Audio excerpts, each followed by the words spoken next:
નમસ્કાર દોસ્તો, સ્વાગત છે આપ સર્વનું તમારી પોતાની YouTube channel ocean coaching classes પર। મિત્રો, આજે આપણે ધોરણ 4ના અંગ્રેજી વિષયની જે નવી બુક આવેલી છે તેના unit number 8 my moods my ફિલિંગના ભાગ 1નું સંપૂર્ણ સોલ્યુશન આ વિડીયોમાં જોવાના છે। ભાગ 2 આપણે આના પછીના નેક્સ્ટ વિડીયોની અંદર જોઈશું। મિત્રો, આપણી આ ચેનલ ઉપર ધોરણ 4ના અંગ્રેજી વિષયની જે નવી બુક છે તેના બધા જ પાઠના સંપૂર્ણ સોલ્યુશનના વિડીયો અને પીડીએફ બંને મુકાઈ ચૂક્યા છે। તો આ વિડીયો અને પીડીએફનો અભ્યાસ કરવા માટેની લિંક તમને નીચે ડિસ્ક્રિપ્શન બોક્સની અંદર આપેલી છે, જરૂરથી તેનો અભ્યાસ કરી લેજો।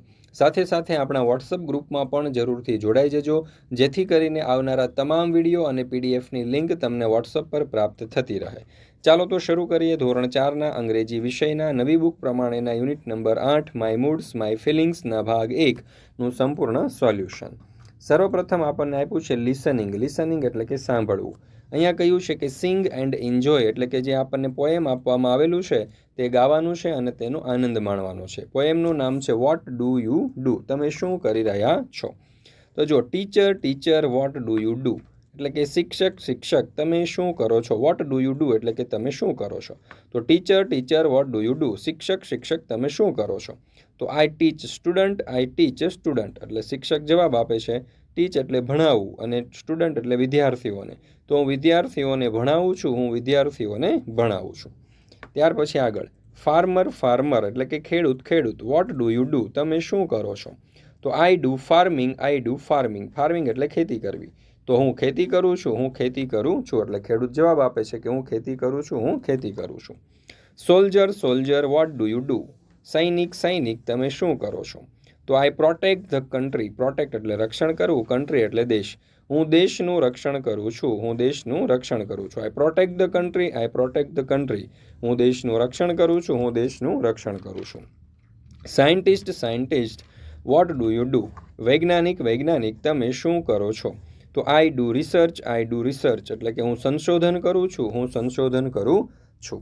ત્યાર પછી આગળ doctor vote do you do, doctor તમે શું કરો છો।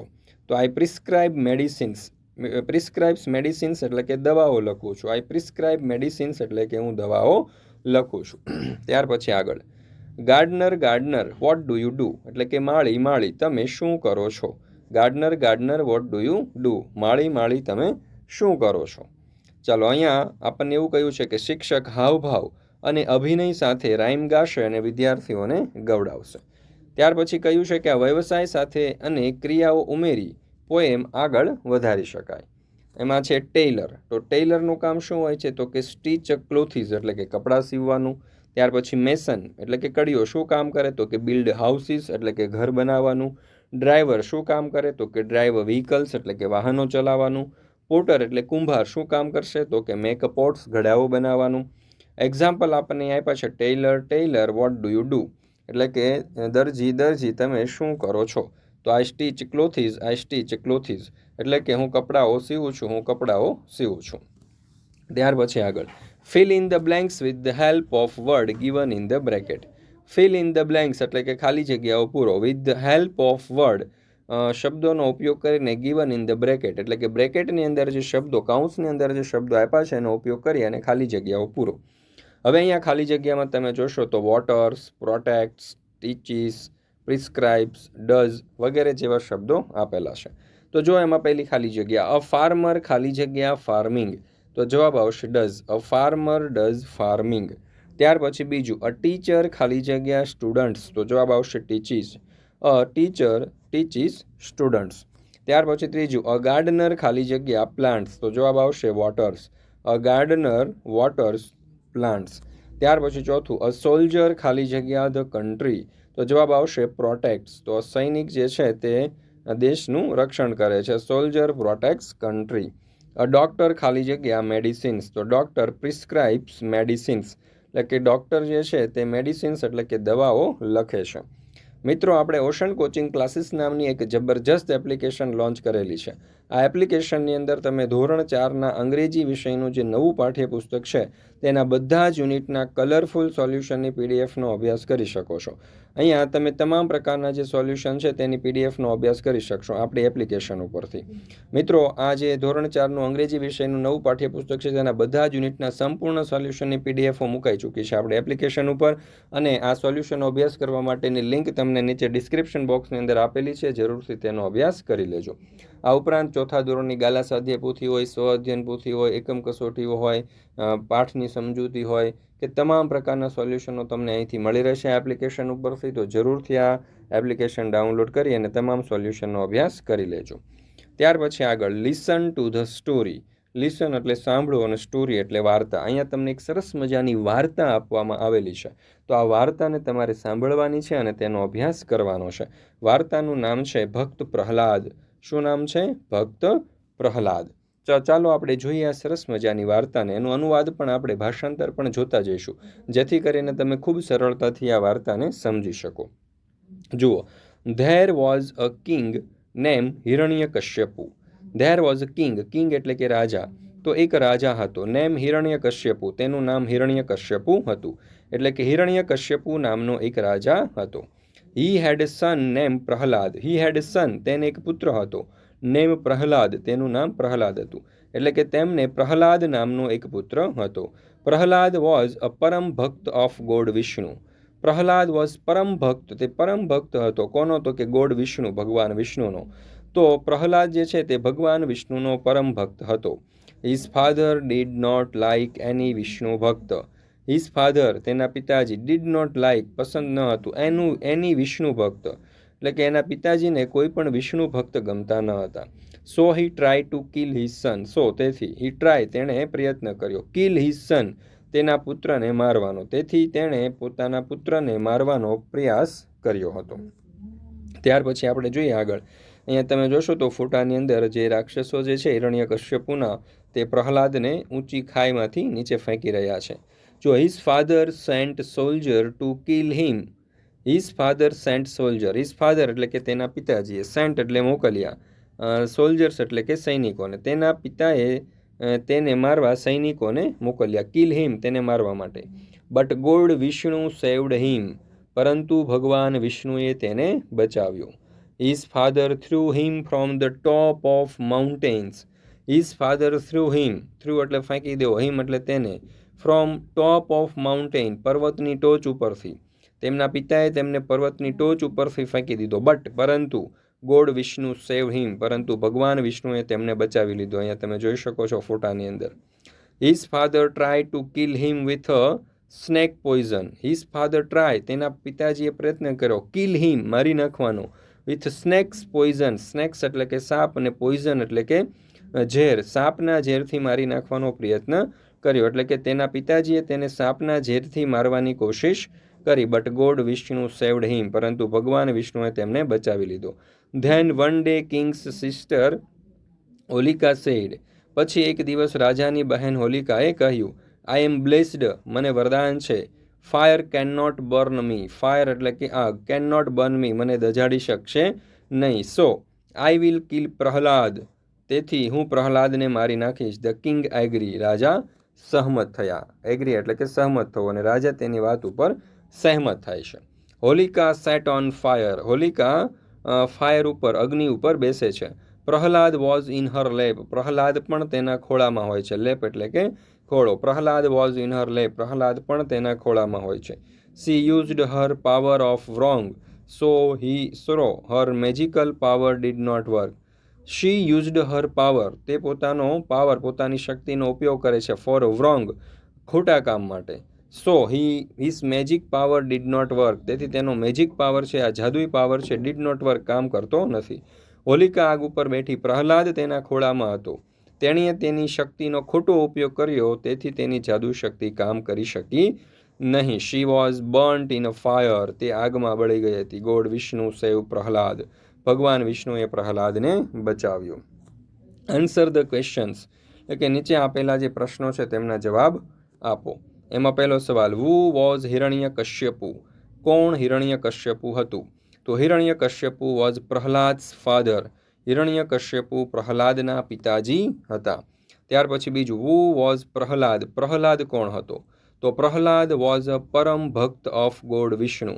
પ્રહલાદ એ ગોડ વિષ્ણુ એટલે કે ભગવાન વિષ્ણુનો પરમ ભક્ત હતો. ત્રીજું, હુ વોઝ હોલિકા? હોલિકા કોણ હતી? તો હોલિકા વોઝ હિરણ્યકશ્યપુ સિસ્ટર. હોલિકા જે છે તે હિરણ્યકશ્યપુની સિસ્ટર એટલે કે બહેન હતી. ચોથું, who was burnt in fire? કોણ આગની અંદર બળી ગયું? Who was burnt in fire? કોણ આગમાં બળી ગયું? તો Holika was burnt in fire. Holika આગની અંદર બળી ગઈ. પાંચમું, Holika use her magical power? હોલિકાએ પોતાના મેજિકલ પાવરનો ઉપયોગ કર્યો. A for wrong, B for her father, C for right કે ડી ફોર ગોડ વિષ્ણુ? તો અહીંયા જવાબ આવશે એ ફોર વ્રોંગ. ત્યાર પછી આપણે આગળ જોઈએ, read the sentences and write true or false. Read the sentences એટલે કે અહીંયા જે આપણને સેન્ટેન્સ જે વાક્ય આપવામાં આવેલા છે તે વાંચો અને ટ્રુ ઓર ફોલ્સ અને સાચું અથવા તો ખોટું લખો. પહેલું, Hiranyakashipu was a very good king. Hiranyakashipu ખૂબ સારો રાજા હતો. તો આ વાક્ય ખોટું છે, તો અહીંયા આપણે લખીશું ફોલ્સ. ત્યાર પછી બીજું, Prahlad was the son of Hiranyakashipu. Prahlad એ હિરણ્યકશ્યપુનો પુત્ર હતો. તો અહીંયા જવાબ આવશે ટ્રુ એટલે આપણે અહીંયા લખીશું સાચું. ત્યાર પછી ત્રીજું, Holika try to kill Hiranyakashyap. એટલે કે હોલિકાએ હિરણ્યકશ્યપુને મારવાનો પ્રયત્ન કર્યો. તો જવાબ આવશે ફોલ્સ. તો અહીંયા આપણે લખીશું ખોટું. ત્યાર પછી ચોથું, ગોડ વિષ્ણુ સેવ પ્રહલાદ. ભગવાન વિષ્ણુએ પ્રહલાદને બચાવ્યો. તો અહીંયા જવાબ આવશે ટ્રુ. તો આપણે અહીંયા સાચું લખીશું. ત્યાર પછી પાંચમું, હોલિકા વોઝ પ્રહલાદ સિસ્ટર. હોલિકા પ્રહલાદની બહેન હતી. તો અહીંયા જવાબ આવશે ફોલ્સ. તો આપણે લખીશું ખોટું, કારણ કે હોલિકા જે છે પ્રહલાદની નહીં પરંતુ હિરણ્યકશ્યપુની બહેન હતી. ત્યાર પછી આપણને અહીંયા આપ્યું છે રીડિંગ એટલે કે વાંચો. તો read the paragraph and answer the questions in 1 or 2 word. એટલે કે અહીંયા આપણને જે પેરેગ્રાફ આપવામાં આવેલો છે તે વાંચવાનો છે અને એમની નીચે આપેલા પ્રશ્નોના ઉત્તર આપણે આપવાના છે. A visit to the pet shop.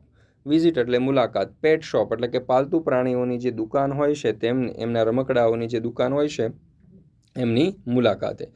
તો રાહુલ લાઇક્સ એનિમલ્સ. રાહુલને પ્રાણીઓ પસંદ છે. He has a pet dog name Tommy. તેના જે પાલતુ કૂતરો છે તેનું નામ ટોમી છે. Once Rahul and his mother. એક વખત રાહુલ અને તેના mummy went to the pet shop. એક પાલતુ પ્રાણીઓની દુકાને જાય છે. To buy a new toys for Tommy. Tommy માટે નવા રમકડાઓ ખરીદવા માટે. તો જો અહીંયા આપણને ભાષાંતર પણ આપેલું છે કે રાહુલને પ્રાણીઓ ગમે છે, તેની પાસે ટોમી નામનો પાલતુ કૂતરો છે. એકવાર રાહુલ અને તેની માતા ટોમી માટે નવું રમકડું ખરીદવા માટે પેટની દુકાનમાં ગયા. એટલે કે આ જે પાલતુ પ્રાણીઓની જે રમકડાની દુકાન હોય છે તેમાં જાય છે. રાહુલ સો વન લિટલ ડોગ હાઉસ. રાહુલે એક નાનું કૂતરાનું ઘર જોયું. ડોગ હાઉસ એટલે નાનું કૂતરાનું ઘર. He decided to buy. Decided એટલે નક્કી કરવું, બાય એટલે ખરીદવાનું, ફોર ટોમી. તો તેણે તેને ટોમી માટે ખરીદવાનું નક્કી કર્યું. The dog house was brown. કૂતરાનું ઘર ભૂરા રંગનું હતું. He bought it for Tommy. તેણે તે ટોમી માટે ખરીદ્યું. Tommy was very happy. Tommy ખૂબ ખુશ હતો. પહેલું, વોટ ડઝ રાહુલ લાઇક? તો Rahul likes animals. What does Rahul like? રાહુલને શું પસંદ હતું? આ પેરેગ્રાફ ઉપરથી આપણે જવાબ લખવાના છે. તો Rahul likes animals. Who was Tommy? Tommy કોણ હતો? તો જવાબ આવશે Tommy was pet dog of Rahul. Tommy એ રાહુલનો પેટ ડોગ હતો એટલે કે પાલતુ કૂતરો હતો. ત્રીજું, where did Rahul and his mother go? તો Rahul and his mother went to the pet shop to buy a new toy for Tommy. ત્યાર પછી ચોથું, what did રાહુલ see? રાહુલે શું જોયું? તો રાહુલ સો વન લિટલ ડોગ હાઉસ. રાહુલે એક નાનો કૂતરાનું ઘર જોયું. what was the color of the dog house? what was the color of the dog house? એટલે કે કલર કેવો હતો આ ડોગ હાઉસનો? તો જવાબ આવશે colour of the dog house was brown. BROWN brown એટલે કે કલર જે છે તે બ્રાઉન રંગનો હતો. Study the bar graph and answer the questions. એટલે કે અહીંયા આપણને જે ગ્રાફ આપવામાં આવેલો છે તેનો અભ્યાસ કરવાનો છે અને એના ઉપરથી આપણે કેટલાક પ્રશ્નોના ઉત્તર આપવાના છે. જેમ કે અહીંયા તમે જોશો તો રોહિતે કુલ 4000 રન કર્યા છે, વિરાટે 4500 રન કર્યા છે, સચિને તમે જોશો તો 4200 જેટલા રન કર્યા છે, રાહુલે 4000 છે, હાર્દિકે 3000 અને ધોનીના જે કુલ રન છે તે 3400 છે. તો એના ઉપરથી પહેલો સવાલ, how many players are mention in the graph? ગ્રાફમાં કેટલા ખેલાડીઓનો ઉલ્લેખ થયો છે? તો there are 6 players are mention in the graph. There are 6 players are mention in the graph. Who scored the highest run? કોણે સૌથી વધારે રન કર્યા છે? તો Virat scored the highest run. વિરાટે સૌથી વધારે રન કર્યા છે. ત્રીજું, how many runs did Rohit score? રોહિતે કેટલા રનનો સ્કોર કર્યો છે? તો રોહિત સ્કોર 400 રન્સ. રોહિતે 4000 રનનો સ્કોર કર્યો છે. ત્યાર પછી ચોથું, હુ સ્કોર્ડ ઇક્વલ રન્સ? કોણે એક સરખા રન કર્યા છે? તો જવાબ આવશે Rahul and Rohit scored equal runs. Rahul અને રોહિતે એક સરખો સ્કોર કર્યો છે. ત્યાર પછી આપણે જોઈએ પાંચમું, હુ સ્કોર્ડ ધ લોવેસ્ટ રન? કોણે સૌથી ઓછો સ્કોર કર્યો છે? તો જવાબ આવશે હાર્દિક સ્કોર ધ લોવેસ્ટ રન, એટલે કે હાર્દિકે સૌથી ઓછો સ્કોર કર્યો છે. ત્યાર પછી છઠ્ઠું, who scored less than 3500 runs? કોણે 3500 કરતાં ઓછા રન કર્યા છે? તો Dhoni and Hardik scored less than 3500 runs, એટલે કે ધોની અને હાર્દિકનો જે સ્કોર છે તે 3500 રન કરતાં ઓછો છે. મિત્રો, આપણે ઓશન કોચિંગ ક્લાસીસ નામની એક જબરજસ્ત એપ્લિકેશન લોન્ચ કરેલી છે. આ એપ્લિકેશનની અંદર તમે ધોરણ 4ના અંગ્રેજી વિષયનું જે નવું પાઠ્યપુસ્તક છે 2023-24માં આવેલું છે તેના બધા જ યુનિટના કલરફુલ સોલ્યુશનના જે PDF છે તે આપણી એપ્લિકેશન ઉપર મુકાઈ ચૂકી છે. તો એનો તમે અભ્યાસ કરી શકશો, દરેક પાઠના સંપૂર્ણ સોલ્યુશનનું. અને સાથે સાથે ધોરણ 4ના બધા જ વિષયના તમામ પ્રકારના સોલ્યુશન, જેમ કે પાઠની સમજૂતી હોય, ગાલા સ્વાધ્યાય પોથી હોય, સ્વઅધ્યયન પોથી હોય, એકમ કસોટી હોય કે બીજા તમામ પ્રકારના સોલ્યુશન હોય તેમની PDF આપણી એપ્લિકેશન ઉપર ઉપલબ્ધ છે. તો જરૂરથી આ તમામ જે PDF છે તેનો અભ્યાસ કરી લેજો. આપણી એપ્લિકેશન ઉપર ધોરણ 4ના બધા જ વિષયના સોલ્યુશનની PDF ઉપલબ્ધ છે. લિંક તમને નીચે ડિસ્ક્રિપ્શન બોક્સની અંદર મળી જશે. જો આ વિડીયો તમને પસંદ આવ્યો હોય તો લાઇક કરવાનું, તમારા મિત્રો સાથે શેર કરવાનું અને આપણી આ ચેનલને સબસ્ક્રાઇબ કરવાનું ભૂલશો નહીં. ફરી મળીશું આપણે યુનિટ નંબર 8 પાઠ નંબર 8ના ભાગ 2ના સંપૂર્ણ સોલ્યુશન સાથે.